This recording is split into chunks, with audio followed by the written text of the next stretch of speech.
sexual assault cases that involve 3 child victims. One was charged earlier this week. We're looking at another one. Assault on a peace officer, assault with a weapon that was a knife, a drug case, a criminal endangerment, burglary at a motel, an assault on a minor, and CPS actually had to get involved with that, and a felony partner assault case. And you haven't even mentioned, I've had at least 3 hit-and-run DUI cases this week.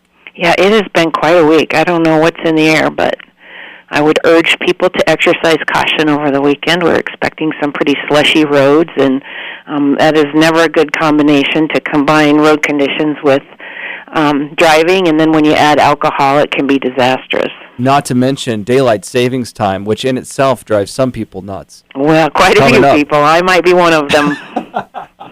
Well, we'll put you. I'll keep an eye on the roster for you and Peter then coming up over the weekend.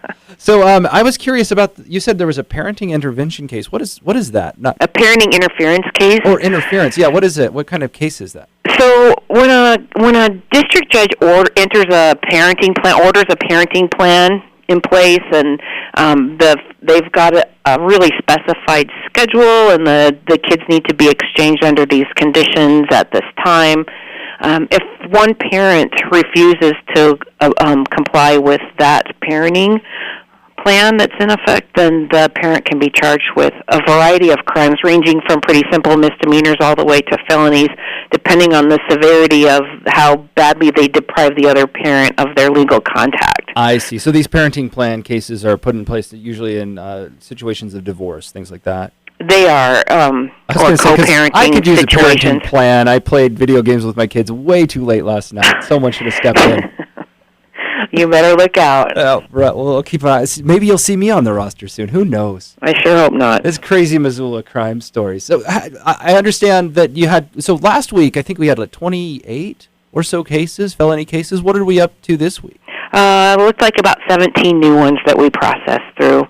And that's not counting the DUIs that were charged by ticket in justice court. Well, the thing that really stuck out to me was how many of these cases sadly involved children. Yeah, really sadly. It's, over 5 of them. So that's pretty disturbing stuff. It is. Well, Kirsten, thanks so much for calling in and keeping us abreast of what's going on out there. You're very welcome. Have a good and safe weekend. You too, and I'm hoping that neither of us get arrested. I would also like to remind the listeners that we have a Facebook page where we update some current events, things that are happening in the county attorney's office with pretty regularly. So I didn't even know that. There. Yeah. Well, KGVO News will come and like your Facebook page shortly. And vice versa. All Have right. a good weekend. Talk to you later, Kirsten. Bye. Bye-bye. All right. Well, I'm really excited for today's show. I know Greg Gianforte just called in. We're going to have our whole show with him. And we haven't yet had a chance to talk with Greg about his race for Congress. He's running for the seat that Zinke just left, the U.S. House of Representatives, the one sole representative for the state of Montana. So it's I guess what you could call it, the entrepreneur versus the entertainer race coming up this year, as he's going to be pitted against the Democrats, Mr. Rob Quist, who we have spoken with. But get in queue, 721-1290, if you want to ask a question, and we'll let you have your couple seconds with Greg to get your question out there, and we'll just go for it. Normal talkback stuff coming up after this quick break.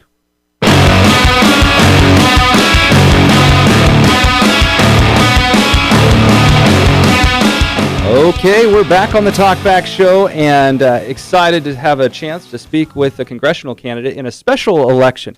And it's special not just because it's Montana and we're more important than everybody else. It's special because we have a very short window, and it's out of the typical election season. We're going to have an election coming up here. I think it's May 25th is the election day, if I'm not mistaken. And right now, for representing the Republican Party for the state of Montana is Greg Gianforte. Thanks for joining us, Greg. It's my pleasure to be with you, John. So let's just kick things off. I've never had an opportunity to talk to you as you've been in a run for a legislative position. Every time we spoke last year about your run for the governorship and an executive position.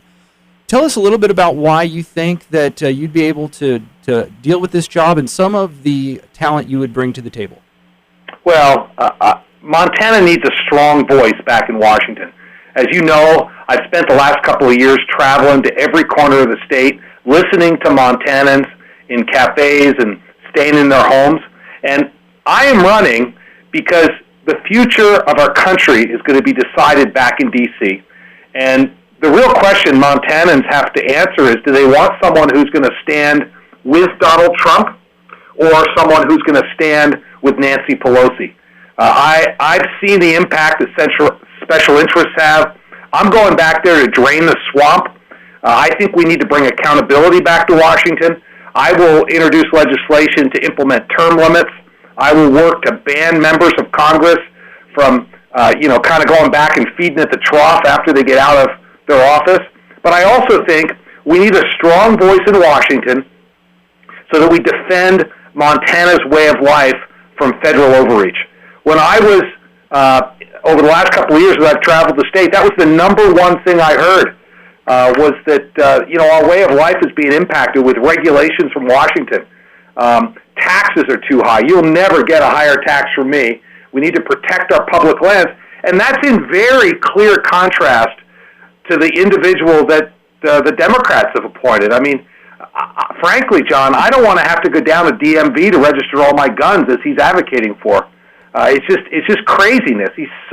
He might be a good musician, but more than Nancy Pelosi needs a court musician, we need somebody who's going to represent Montana's interests, and that's what I'll do. All right, well, there you have it. The opening salvo from Greg Gianforte. We're going to open the phone lines now, Greg, and take some callers. Let's see here. We've got Marilyn up first.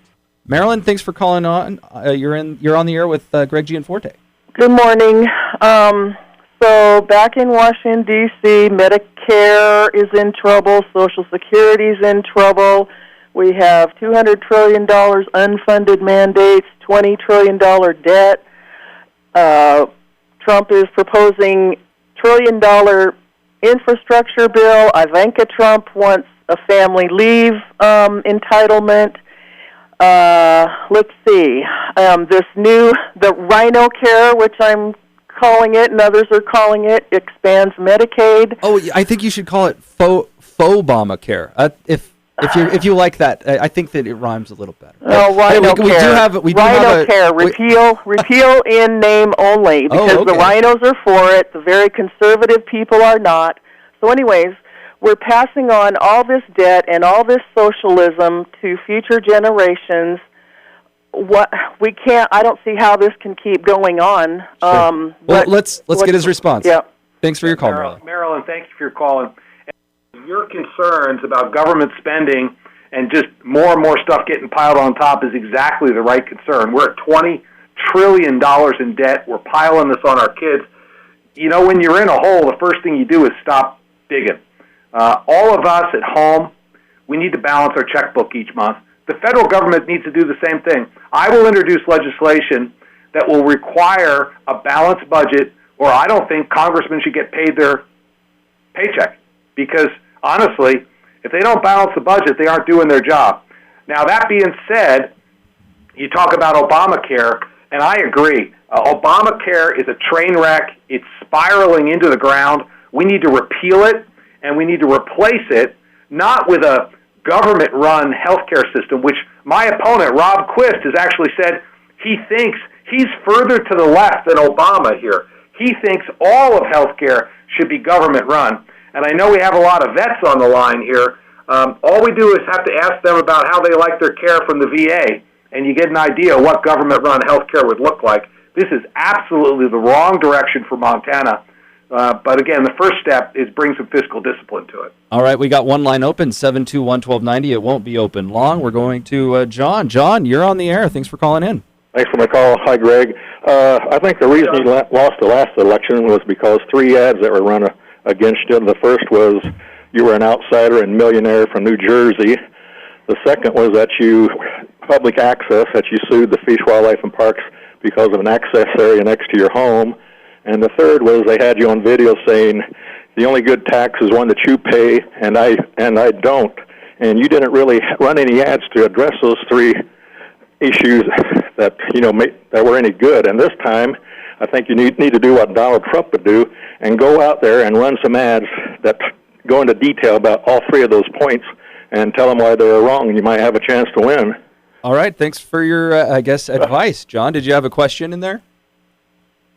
Okay. Oh, I want to hear responses. Let me, both Johns here, I appreciate your call, and I can hear in your voice that you were disappointed with the level of lies and misinformation and mudslinging, which, granted, it happened, and the reality is, going into that race, I knew the last time a Republican had beat a Democrat incumbent governor in Montana was 65 years ago, before I was born. And the reality is, my wife Susan and I, 24 years ago, chose Montana. We chose Montana as our home and the place we wanted to raise our family. We've been in the same home here in Bozeman that entire time. Our daughter was born in Bozeman. But we learned that our opponents are not encumbered by the truth in all of this. The attack on public lands is completely false. This is a lie. I'm in Montana because of the public lands. Now, everybody has a dispute with the government once in a while, and I did too. But no one was ever blocked access. In fact, we have the closest public fishing access to downtown Bozeman. If we hadn't bought the property and continued to keep it in public access, there'd be 150 homes on the river right now. And I don't think that's very good conservation. So we didn't allow it, and we've always welcomed people here. So in the end, government made a mistake, and we got them to fix it. Hey, Greg, I am curious about one thing that I've noticed since actually even before you were picked to run as the Republican candidate. I noticed that the Democrats are already running ads against you, and maybe not ads, but sending out messages trying to warn the public about your stance when it comes to public lands.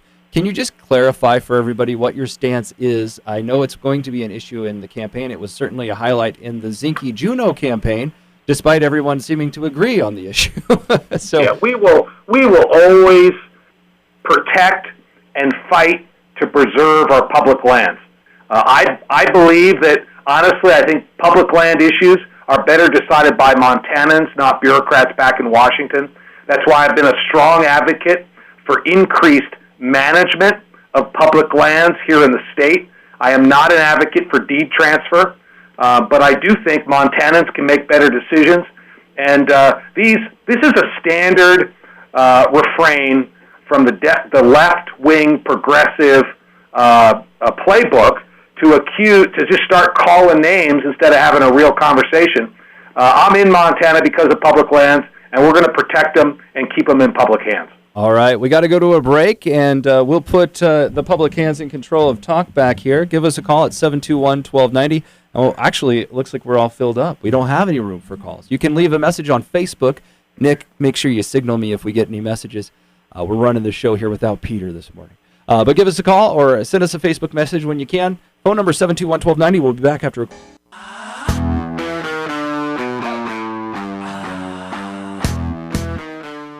All right, we're back on the Talkback Show. Phone lines are full. Limes. Where am I at today? You can tell I woke up at 2:30, can't you? And we're ready to take some more calls with Greg Gianforte. Let's see. We got Emmett's next up. Emmett, thanks for calling in. You're on the air. Oh, thanks for taking my call. Well, Greg, you've already gotten my vote just for what you've been talking about the public lands and your stands on, our gun rights. So you've already got my vote. Don't worry. But I do have a couple of questions as someone more Christian conservative leading. How do you feel about pro-life issues? I'm sure you're pro-life, but could you elaborate more? And also, with the explosion of the erosion of immorality, the erosion of morality in our culture, the immorality of gay marriage, and of course teaching same-sex stuff and homosexuality to our children in public schools, that it's an acceptable lifestyle.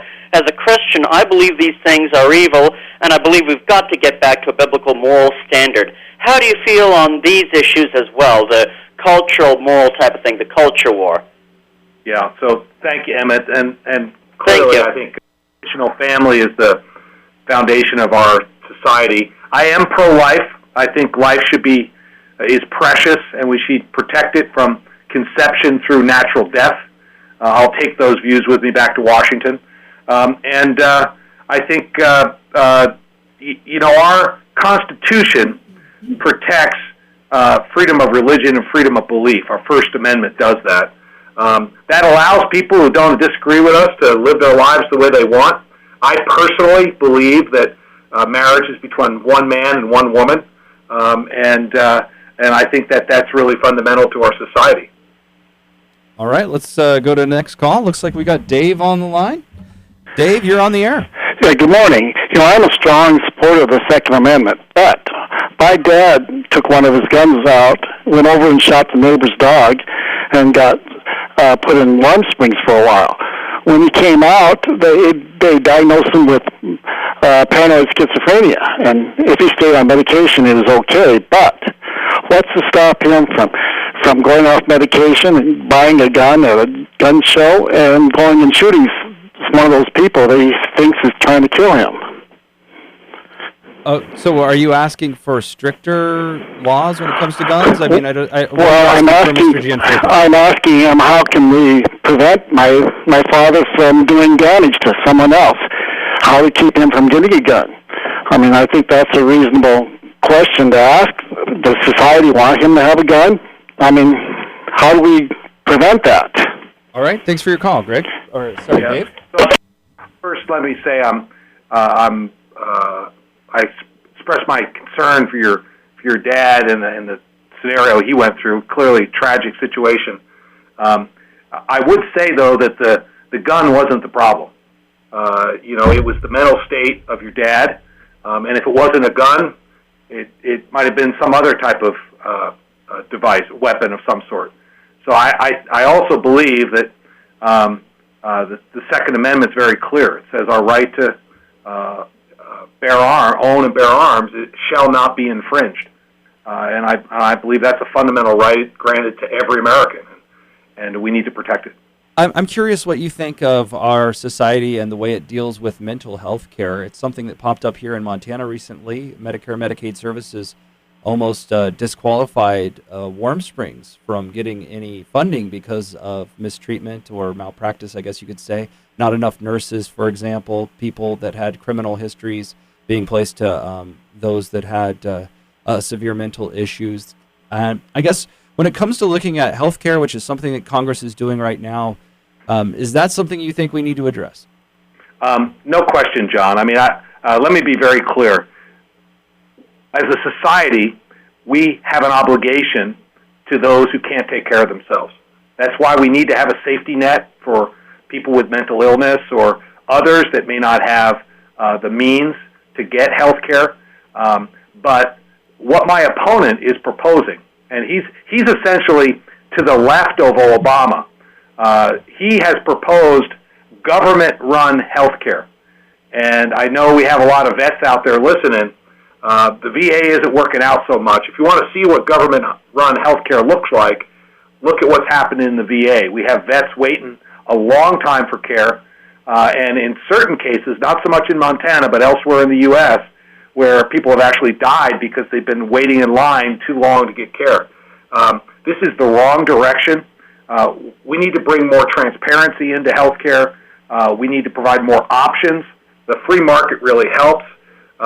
And we are suffering from the policies of this previous administration in Obamacare. We need to repeal it, and we need to replace it with something that's going to actually reduce costs, as was promised, which it didn't do, increase access, which was promised, it didn't do, and improve quality, which it was alleged to do and did not do. So we had a caller earlier on in the show, I think it was Marilyn, who was kind of skeptical of what she called rhino care. I think she was referring to the American Health Care Act. And I guess I was going to ask you if you had a chance to have flipped through that particular bill and just get your take on what you thought of it.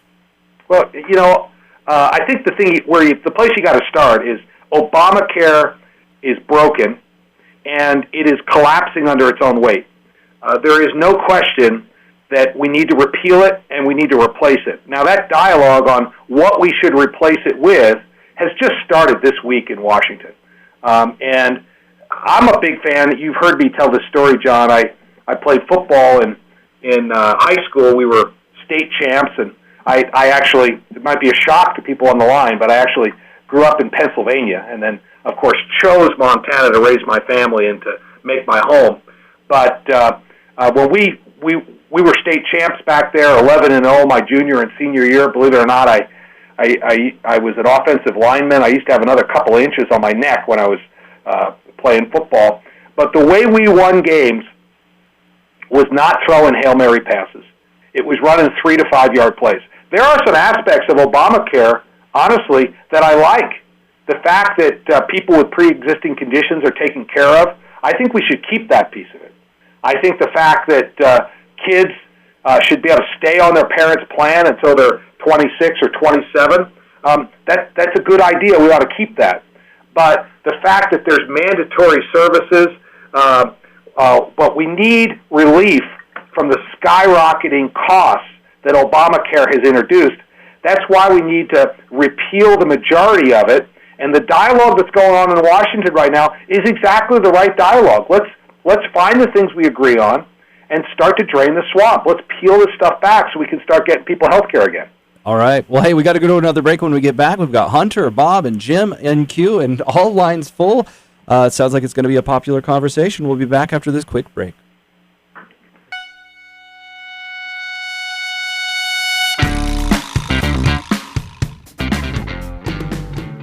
All right, we're back. And before we go to callers, wanted to bring up an issue that has been very, very heightened through the last presidential campaign, something that popped up even in the gubernatorial campaign, and that's the issue of immigration. And, reform issues on the table. There's travel bans that have been jockeyed around by Supreme Courts and lower courts, and I just was hoping that maybe Greg could give us a little bit of his insight on the whole immigration, illegal immigration, refugees / all the above sort of issues. Yeah. So thanks for the question, John. I mean, I'm pro-immigration. We need to have legal immigration. The problem is we've had porous borders and people coming in that aren't following the law. So this is a real point of distinction. I was pleased to see in the news this week that just since Donald Trump has been elected, illegal immigration across our southern border has dropped 40%, in large part, and this is what the news story said, we started enforcing the law. Now, my opponent, Rob Quist, thinks sanctuary cities are a really good job, a really good idea. I could not disagree more. I think that we are a country of laws. We need a legal immigration process to welcome people here to the country when they come and want to follow the laws. But if people break the law, honestly, we ought to send them on home. Now, I didn't have a chance to speak with Rob about sanctuary cities. What are you referring to? What has he said? My understanding from other news reports is that he believes all towns in Montana should be sanctuary cities, and we should not enforce our immigration laws. And the difficulty with this is that, as we've seen, people have actually lost their lives because some illegal immigrants turn out to be criminals, and we give them protection by not enforcing federal immigration laws. The number one job of the U.S. government is to protect our borders. So we have to enforce our laws here. We should welcome people from across the world, but not if they come illegally. Now, Greg, for those that don't know your prior history, you worked with Right Now Technologies, got that up and running. It sold to Oracle. That software technology realm, though, is one where we see lots of demands for immigration. Do you think we should increase the amount of immigration when it comes to certain types? Well, we need to have a legal process, and we have a huge need for more technical skills here in the U.S. That's why my wife and I have funded computer science education. We just underwrote 2 more professorships at University of Montana there in Missoula. We've certainly been working with the Bobcats as well. We've been promoting Code Montana in our schools. Enrollment at MSU is up over 50% just in the last 3 years. We've been sponsors of the Code Academy and the Code School, which is a vocational coding program. So I'd like to see more Americans getting technical skills so Americans can get these jobs. And I agree with Donald Trump. We've got to start putting America first again. Well, and I'm sure you can objectively say that the teachers you hired at UM were better than the Bobcats, right? I'm just joking. I won't put you in that I want to touch that one, John. All right, let's get Hunter's call. Hunter, you're on the air. Okay, well, of course, because of lies and tweets, there's a lack of trust in Washington, and how we can fact check those lies is because a lot of people know the facts. So my question to Greg is, history has proven shown that Washington has been manipulated secrecy because very few people know the truth. And how are you going to keep Montana informed of the truth? All right, hey, thanks for your call, Hunter. You're a little bit hard to hear. Greg, if you couldn't hear that, he said, how are you going to make sure that Montanans are informed of the truth in Washington, D.C.? Well, I think open communications. I've always believed that, if you're not out the front lines, you don't know what's going on. So I would encourage people, go out to my website, greg4montana.com. You can put your email address in there. That'll get you on our distribution list. And my commitment to Montanans is that, A, I'm not going to move to Washington, D.C. I'm going to commute each week, just as my friend Senator Steve Daines does. So I'm back here each weekend. We get, given the House schedule, I get we're out of session about 1 week each month, and then all of the month of August, most of October, most of December. And my commitment, just like I've done over the last couple of years, I've been to every single county in the state multiple times, visiting with folks, hearing what their concerns are, and bringing back the truth of what's going on in the swamp cesspool we have back in Washington, D.C. Okay, this is the opportunity where John steps in and gives you an opportunity to keep fulfilling what our last caller had asked for. One of the things we notice a lot of times in talk radio is that everybody wants to be on when there's a campaign, but when they're in office, it's not so easy sometimes. So one of the things I really cherished about Congressman Zinke was that he would come on the air regularly with us, and I'm hoping that you'll do the same if you're elected. I'd be happy to come on, and my commitment is if you have time in your schedule, I'll come on once a month and visit with your listeners. All right, I've got it recorded. We'll make sure that happens if we can get that arranged. All right, let's go to the next caller. It looks like Bob is in the queue. Bob, you're on the air. Thank you. Hi, Greg. I'm a Montana resident for many years, and I have some concerns. One of your colleagues, or soon-to-be colleagues, Jennifer Fielder, has a great interest in something that's dear to my heart. Senator Fielder's in the State House. Right, and she's not in the federal house. I understand, but this is in the same. It's in the same vein, let's say. Okay. It concerns me that Agenda 21 and ICLEI have such a stronghold here in Montana, and a couple of things that come to mind is, for example, what has happened to the Bundy family out in Nevada, and also the assassination of Lavoy Finicum, and the arrest of Jake Ryan, who is a Montana resident, and we're watching unconstitutional Judge Desana Brown just slamming these young men, even though Ammon Bundy has been adjudicated as not guilty in his part at the reservation. I got a break coming up. If you could just ask your question real quick so I can segue out. My question is, where do you stand on property rights in Montana, and what are we going to do to oppose the federal overreach that we're seeing across the country? Okay, thanks for your call. We'll get the answer after the break, okay? Yep. All right. We have one line open for probably seconds here. 721-1290 is the number to call in. That your daughter?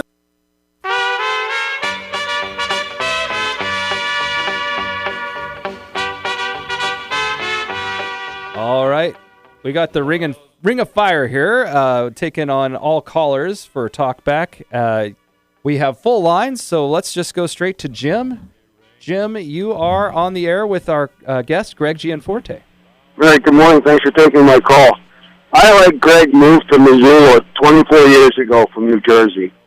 And my wife and I have been very successful, and we've been openly befriended all people in Montana. Oh, you know what, Greg? I am sorry. I'm just going to put you on hold. We'll get back to New Jersey in just a second, okay? But I forgot to let Greg respond to our last caller's question. It was my fault. If you could just stay on the line for a second. Sure, you bet. But Greg, we had a caller right before the break was wanting to know how you were going to make sure that Montana property rights were preserved and to prevent Montanans from suffering from federal intrusion. Yeah, so this is, John, this is the number one issue I heard as I traveled the state is federal overreach. Property rights are foundational to a free society. We lose our property rights, we lose our ability to keep the fruits of our labor, we lose our free society. So I will defend them against all comers, and that happens both from federal overreach, where it violates our 10th Amendment, our state rights. We've seen that with the EPA, we've seen it with the Clean Power Plan. We'll push back, but it also happens internationally. We need to protect our national sovereignty, and this is a real difference between me and my opponent. Rob Quist actually said that socialism would be more popular if it just had a more attractive name. I don't believe in wealth redistribution. I think people should be able to keep the fruits of their labor. We need to be able to provide a safety net for people who can't take care of themselves, but we've got to let people keep the fruits of their labor. All right, Greg, thanks for that. All right, back to Jim. Sorry about that, Jim. You're a good sport. That's okay, thanks. The one for having been in Missoula for 24 years and working for a lot of Democrats through my business, the one problem that Mr. Gianforte has, he needs to run an ad and explain exactly what went on with the FWP and the access to the river. Because everybody that I talk to, that's the one thing why they won't vote for him, is because nobody has explained exactly what went on, why he did what he did, and how the outcome came out. And if he could run an ad and do that, I think he would sway a lot of people to really understand what went on with the fishing access site on his property. Okay. Well, hey, thanks for your call, Jim. You bet. I don't know how you want to respond to that one, Greg. It sounds like you got more media information here, more advice, I guess. Well, I've explained it at least a half a dozen times on your show, John, so let me give it another shot. I mean, all of us have had disputes with state agencies at one point in time. I had one. Unfortunately, it took 18 months before we could get FWP to come out to our location and walk the property.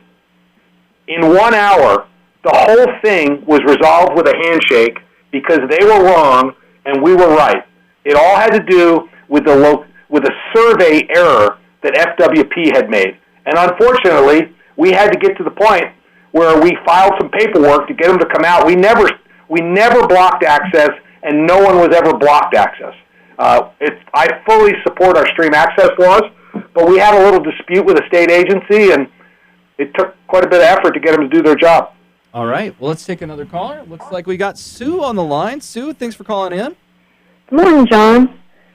So, Mr. Gianforte, I understand that you are pro-life, but what I don't understand is why your party wants to defund an organization that does not receive federal funding for abortions and provides free birth control through the Affordable Care Act, which reduces unplanned pregnancies and also provides health care to men and women who can't otherwise afford to go anyplace else. I think we're talking about Planned Parenthood here, is that right? Yes.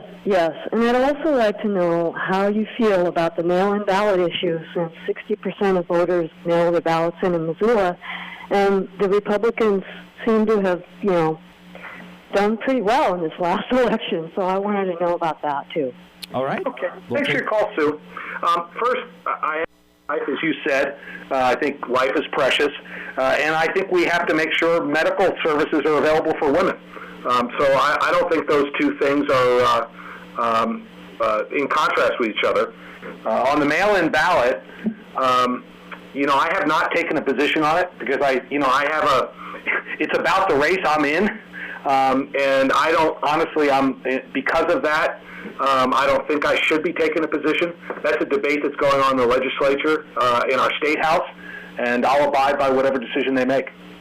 Yeah, it's an interesting one. I think this issue is a little bit misunderstood by many people when it comes to the mail-in ballots. I mean, if you have it's really a mail-in only ballot decision, right? Because if they do the mail-in ballots only, we're going to shut down the regular polls, which will cut a little bit of a number of people out of the picture unless they want to shift to doing things a different way, which, as we know from human tendencies, is not something that people like to do all the time. Let's go ahead and take on JR's call, line 1. JR, you're on the air. Yeah, earlier it was mentioned that ad where you said the only good tax is one you pay and I don't. Was that taken out of context, and can you kind of explain what happened there with that comment? Oh, sure, JR. Hey, that was a joke. I was in a setting and someone was arguing for higher taxes, and I said very clearly, that exactly what was represented.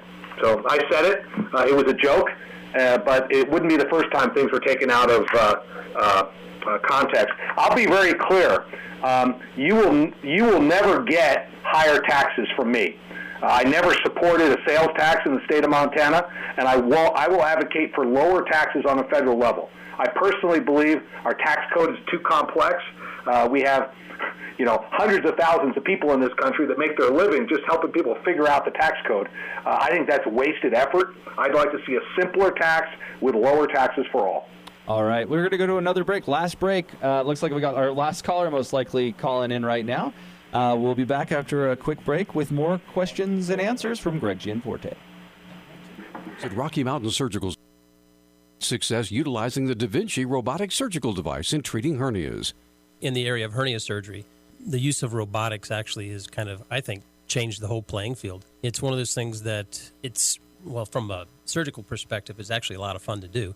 But at the same time, it's one of those things that the patients do really, really well. I mean, for the most part, I wouldn't say that's 100%, but 85, 90% of the people have very minimal to no pain after hernia surgery. Here's just one example. We had one guy who was very kind. We actually use him in a commercial now, but he's a veterinarian here in town. And so we did his hernia on a Friday using the robot. That afternoon, he took his dog out for a couple-mile hikes, and he has a rather big dog. And then 2 days later, he did a cross-country ski race. Here's how to contact Dr. Richards at Rocky Mountain Surgical Solutions. Rocky Mountain Surgical Solutions is 728-0285. And we also do have a website, and it's rmssmontana.com.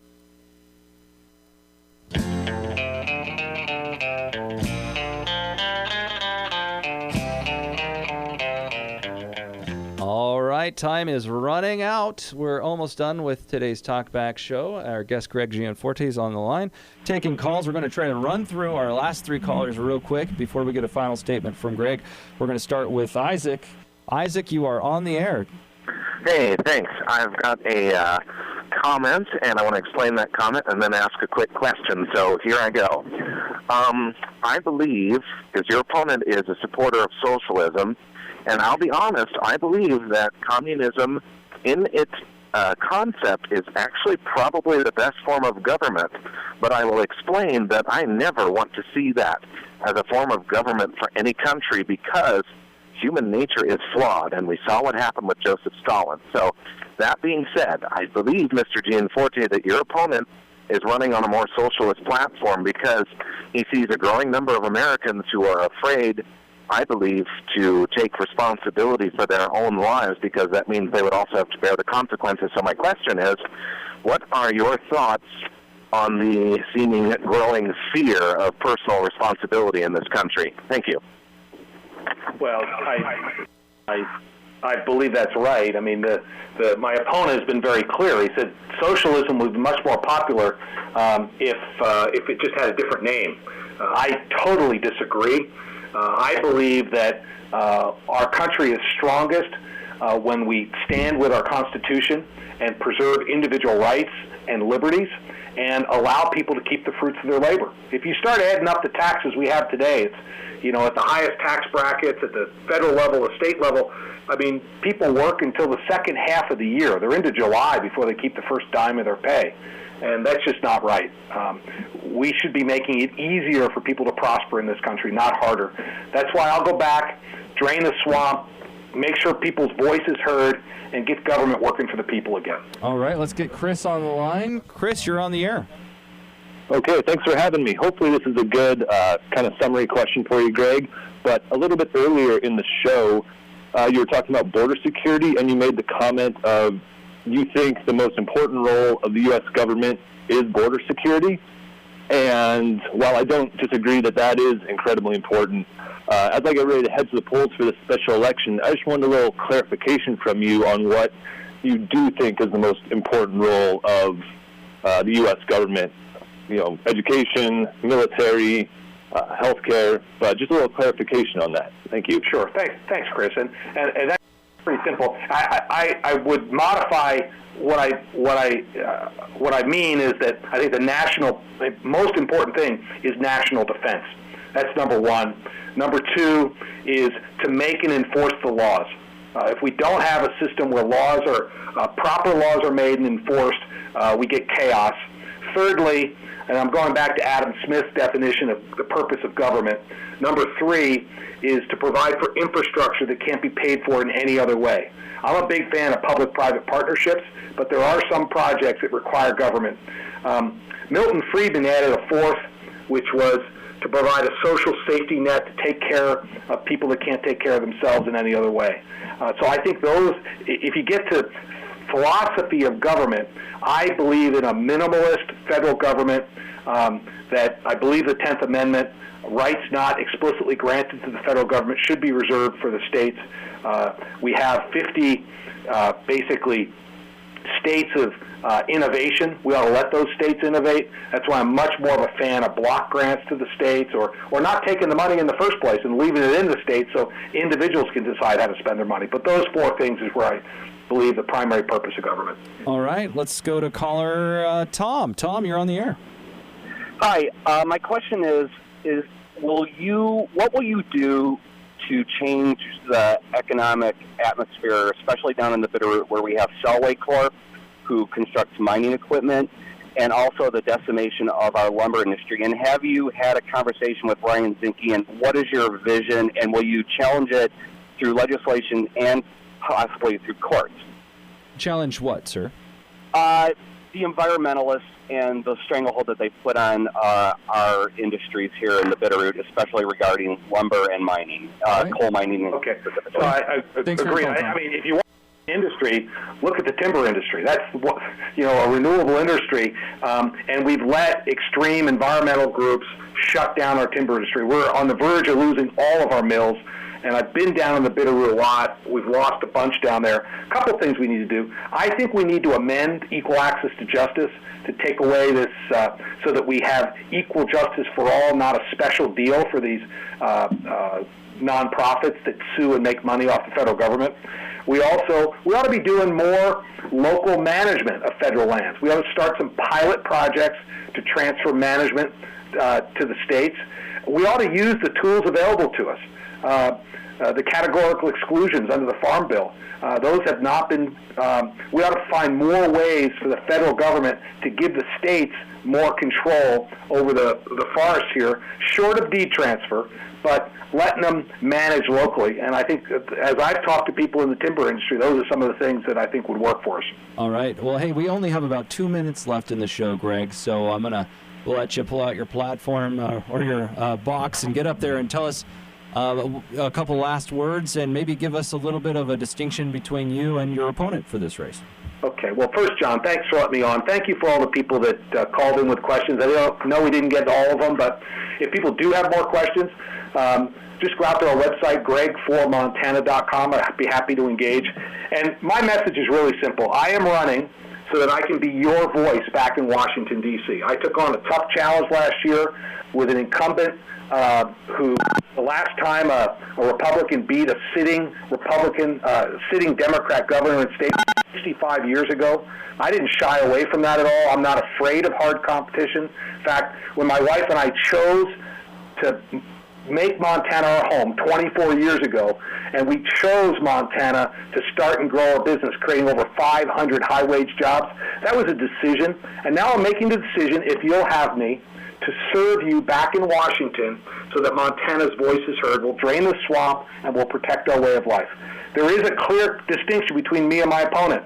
Rob Quist wants a national gun registry. He wants you to get down to DMV and register all your guns. He wants sanctuary cities. He's not going to enforce our immigration laws.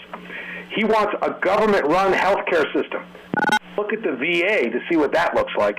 I don't think that's the way to go, and he believes socialism would be more popular if it had a better name.